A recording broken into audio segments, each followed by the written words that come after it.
মনে করুন আপনার কাছে একজন 1 লক্ষ টাকা পান। আপনি সময় মতো টাকা দিতে পারছেন না। টাকা না দেবার কারণে ওই দিক থেকে তাড়া আসছে। এদিকে আপনি চিন্তায় মরে যাচ্ছেন। আপনার সময় কাটছে ঘোর দুশ্চিন্তায়। কোনোভাবে টাকা ফেরত দেবার কোনো উপায় বের করতে পারছেন না। রাতে ঠিকমতো ঘুমোতেও পারছেন না। হঠাৎ একদিন ওই পাওনাদার এসে আপনাকে বলল, শীতের সকালে তুমি যদি খালি পায়ে 5 কিলোমিটার হাঁটো তাহলে তোমার ঋণের টাকা আমি মাফ করে দেব। তোমাকে আর টাকা দিতে হবে না। এরকম একটা অফার পেলে আপনার কেমন লাগবে?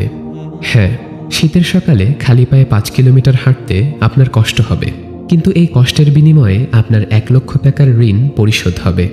1 লক্ষ টাকার কাছে আপনার এই কষ্ট তুচ্ছ মনে হবে। স্বাভাবিকভাবেই আপনি সেই প্রস্তাব মেনে নেবেন সন্তুষ্ট চিত্তে। কারণ কষ্টের মাধ্যমে যে স্বস্তি পাবেন সেই স্বস্তি আপনার কষ্ট ভুলিয়ে দেবে। আমাদের যখন রোগ হয়, আমরা যখন অসুস্থ হই, তখন কেউ যদি আমাদেরকে এরকম আকর্ষণীয় কোনো অফার দেয়, সেই অফার পেলেও তো আমাদের রোগের শোক ভুলে যাবার কথা, অসুখকে কল্যাণকর মনে করার কথা। একজন মুমিনের কাছে অসুখের বার্তা সুখময়। ইসলাম তাকে অসুস্থতার মধ্যেও আশাবাদী হতে উৎসাহিত করে।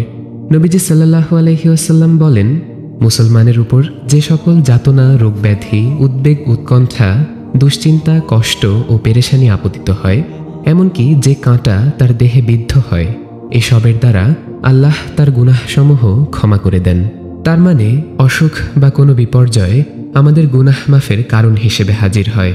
যে অসুখ আমাদের গুনাহ মাফের কারণ, সেই অসুখকে কি গালাগাল দেওয়া যায়? সেই অসুখের উপর কি বিরক্ত হওয়া যায়?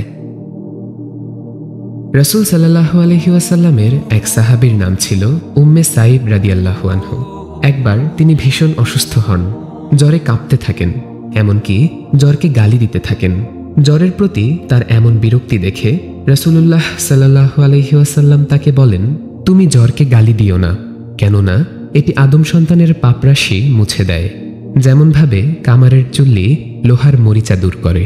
বিপদ মুসলিমের জীবনে রহমত হয়ে আসে। মুসলিম কোনো অবস্থাতেই হতাশ হতে পারে না, তার সবকিছুই কল্যাণকর।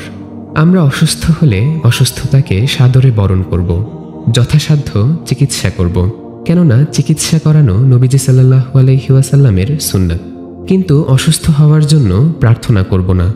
আমরা অনেকেই আল্লাহ সুবহানাহু ওয়া তাআলার ক্ষমার মহৎ গুণ নিয়ে সংশয়ে ভুগি। আমরা পাহাড় সমান গুনাহ করে ফেলেছি, রব আমাদের মাফ করবেন কিনা তা নিয়ে দুশ্চিন্তায় থাকি। মাঝে মাঝে এটাও ভাবি যে রব যদি অলৌকিকভাবে গুনাহ মাফের কোনো বার্তা পাঠাতেন কতই না ভালো হতো।